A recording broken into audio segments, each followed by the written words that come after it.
Students आप देख रहे हैं कोड बी। इससे पहले मैंने आपको इंग्लिश का कोड ए दे दिया है, ठीक है। तो कोड ए के सॉल्यूशन को आप देख चुके होंगे, अगर नहीं देखा है तो उसको देख लेना। मैंने बता दिया है कि कोड ए, कोड बी, कोड सी और कोड डी में से आपस में एक दूसरे में क्वेश्चन चले जाएंगे, ट्रांसफर होंगे। ध्यान रखना, ये बात मुझे पता है, मैं सभी बोर्ड्स को तैयारी करवाता हूँ, इसलिए मुझे सब कुछ पता रहता है। बस सीधी सी बात है, एकदम सिंपल सी बात है भाई। चलो, यहाँ पे रीड करना है आपको इस पैराग्राफ को और आंसर्स देने हैं जो भी यहाँ पे क्वेश्चंस पूछे जाएंगे। फटाफट देखेंगे समय बर्बाद किए बिना। पहला है when did euro come into existent in world wide. तो यहाँ पे लिखा हुआ है, पैसेज में हर आंसर लिखा हुआ है, ठीक है। तो आपको जो है आंसर लिख देना है ऑन 1 जनवरी 2002, ठीक है। इस तरह से euro was accepted without opposition in this statement, true और फॉल्स। तो यहाँ पे जो है फॉल्स है, इसको ऑपोजिशन किया गया था, तो यहाँ फॉल्स हो जाएगा, तो ये फॉल्स स्टेटमेंट है। Name the sibling. तो यहाँ पे जो है डॉलर इसका सिबलिंग्स हो जाएंगे, पेरेंट नेम बताने हैं यूरो फैमिली के, और लीरा है और स्टर्लिंग है। ये सारे के सारे पैराग्राफ में दिए गए हैं, तो ये इसका आंसर हो जाएगा। अगेन जो है what is the present status of euro. तो प्रेजेंट टाइम की बात कर रहा है, तो नाउ जो है, नाउ का मतलब हो गया प्रेजेंट। तो यहाँ पे प्रेजेंट टाइम में यूरो जो अपनी बात कह रहा था, तो यूरो की जगह आपको क्या लिखना है, present the currency in the world and the most every one except euro freely, ठीक है। तो यहाँ पे मी नहीं आएगा, मी हटा दोगे तो यूरो फ्रीली आ जाएगा, ठीक है। तो ये आपका आंसर होगा यहाँ से, ये पूरा आंसर, ठीक है।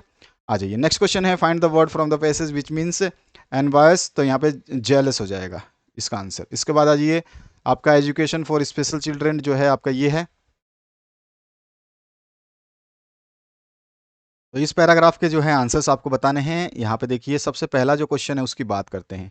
जब ये पैराग्राफ पूरा पढ़ लोगे तो यहाँ पे आपको बताया गया है who are the special children, refer here, और why is education important for such children, which factor are responsible for hindering the path of education for such children. और उसके बाद में जो है आपका आ जाएगा what must be done in order to enable the disabled, और उसके बाद में find out the word from the passage which means separated यानी सेग्रीगेटेड, ठीक है। तो ये तो हमारा पैराग्राफ 1 में से सिलेक्ट करना था, इसका आंसर आपने देख लिया। फर्स्ट वाला जो ए पार्ट है, इसके आंसर को आप यहाँ से नोट करिए, ये ए पार्ट का आंसर है। उसके बाद आ जाइए नेक्स्ट पार्ट पे। तो यहाँ पे जो बी पार्ट है, इसका आंसर आपको नोट करवाना है मुझे, तो आपको बी पार्ट का यहाँ पे आंसर आपका नोट हो जाएगा।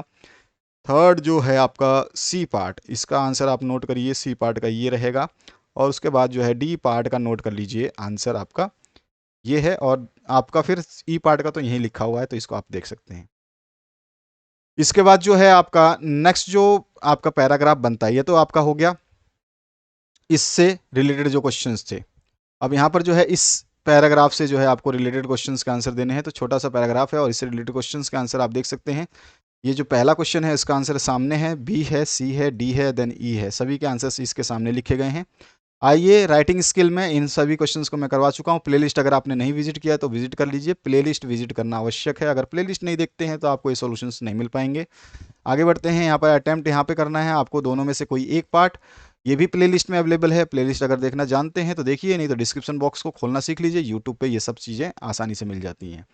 और जो है सेक्शन सी ग्रामर सेक्शन में जो है यहाँ पर वॉच का जो हैव बीन वॉचिंग आ जाएगा। इसी तरह से नोट ईट का जो है यहाँ डोंट ईट आ जाएगा। और जो है यहाँ पे फिनिश का हो जाएगा फिनिश्ड। इसके बाद आइए नेक्स्ट क्वेश्चन पे। यहाँ पर जो है आपको यहाँ पे क्या करना है, रिलेटिव क्लॉज लगाना है। तो I know a person who has stolen your bike. तो यहाँ पर जो है इस तरह से इसका आंसर हो जाएगा। और bring me the pen that is on the table. इसके बाद जो नेक्स्ट क्वेश्चन है, इसमें आपका शॉप का शॉपिंग हो जाएगा, रियलाइज का टू रियलाइज हो जाएगा, और डाई का डाई रहेगा, नो चेंज रहेगा इसमें। इसमें आपका जो पहले वाले में माइट आ जाएगा मॉडल, दूसरे में मस्ट आ जाएगा, और तीसरे में शुड आ जाएगा। बेस्ट मॉडल सेलेक्ट करके आपको लिखने थे। और इसके बाद जो है इनडायरेक्ट स्पीच में आपको कन्वर्ट करना है। तो फर्स्ट, सेकंड एंड थर्ड का हमने यहाँ पे कन्वर्ट किया हुआ है, आप देख सकते हैं, आंसर आपके सामने है। नेक्स्ट जो पेपर है आपका, नेक्स्ट जो पार्ट है, इसमें आपको जो है this box is made of would. तो यहाँ पे कोई आर्टिकल नहीं आएगा, तो यहाँ पे कहेंगे हम नो आर्टिकल, ठीक है, नो आर्टिकल। और इसके बाद जो है आपको यहाँ पे द राइस आ जाएगा और यहाँ पे ए आ जाएगा, ठीक है। नेक्स्ट जो क्वेश्चन है आपका प्रोस टेक्स्ट से जो लिया गया है, इसके क्वेश्चंस का आंसर देने हैं। तो आप ये पढ़ लोगे फर्स्ट ए पार्ट, और इसके 5 अंक आपको मिलेंगे पांचों क्वेश्चंस को करने पर। फर्स्ट पार्ट को देखिए, फर्स्ट पार्ट का आंसर, सेकंड पार्ट का आंसर, थर्ड पार्ट का, फोर्थ पार्ट का और फिफ्थ पार्ट का यहाँ पर सारे आंसर्स लिखे गए हैं। देखिए फर्स्ट पार्ट का ये लिखा हुआ है, फोर्थ पार्ट का यहाँ पे लिखा हुआ है, और जो सेकंड पार्ट है उसके सामने लिखा हुआ है, थर्ड पार्ट का उसके सामने लिखा हुआ है। इस तरह से आपके सारे आंसर है। फिफ्थ पार्ट का उसके सामने लिखा हुआ है। जो नेक्स्ट क्वेश्चन है इसमें आप देखिए बी पार्ट जो है इसका भी आपका आंसर्स जो है फर्स्ट पार्ट का जो है आपको क्वेश्चन का आंसर लिखना था। हु वाज मिस, तो ये ऑटर था, और जो है miss was being taken to London, कहाँ ले गया था? लंदन में। तो यहाँ पर जो है सेकंड, थर्ड, फोर्थ और फिफ्थ के आंसर जो है आप यहाँ से कर लेंगे। आइए बढ़ते हैं, नेक्स्ट जो पार्ट है आपका उसको देख लेते हैं। यहाँ पर जो है आपका first, second, third and fourth and fifth, तो ये सारे क्वेश्चन हैं आपके। इसमें who is I in these lines, तो ये आपको पता है लाइन्स कहाँ से लिया गया है, एन वाला। और उसके बाद जो है आपका क्या है, what does the sea talk about when sea is with friends, तो किसके टॉक अबाउट करती थी? तो यहाँ पर जो है एवरी जो है ये talk about every thing but ordinary every things, तो ये इसका आंसर हो जाएगा। और what problem does she have with regard to her friends, तो वो क्या थी? वो not able to get closer anyone, not able to, ठीक है। तो she was not able to get closer anyone, तो ये आपका आंसर हो जाएगा। इसके बाद जो नेक्स्ट क्वेश्चन है इसकी बात करते हैं। यहाँ पर 6 नंबर जो क्वेश्चन है इसमें और पार्ट भी है, इसको करना है आपको। और नेक्स्ट जो पार्ट है आपका इसमें पोएट्री से फर्स्ट फ्लाइट का, तो इनके क्वेश्चंस के आंसर्स मैंने बिल्कुल सामने लिख दिए हैं, तो इनको आप पढ़ लीजिए।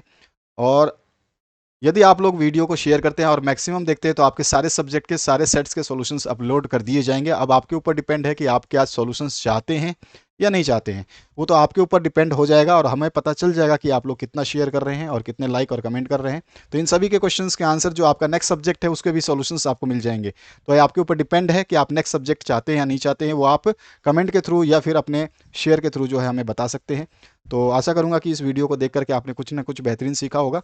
तो ये आपका क्वेश्चन पेपर था, मैं इनके भी आंसर दे सकता था, लेकिन अभी आपका जो सेट 1 है आपने देखा नहीं है, तो जो मैंने कोड ए दिया है, कोड ए आप देखिए, फिर कोड बी देखिए। जो कोड अभी आप देख रहे हैं ये कोड बी है, ठीक है। और ध्यान रखिएगा आपके कोडों में से ही क्वेश्चंस एक दूसरे में ट्रांसफर हो जाएंगे और कुछ एक दो क्वेश्चन चुनिंदा है जो चेंज होंगे, बाकी और कुछ नहीं करना है। कमेंट कर दीजिएगा अगर आपको नेक्स्ट सब्जेक्ट चाहिए तो।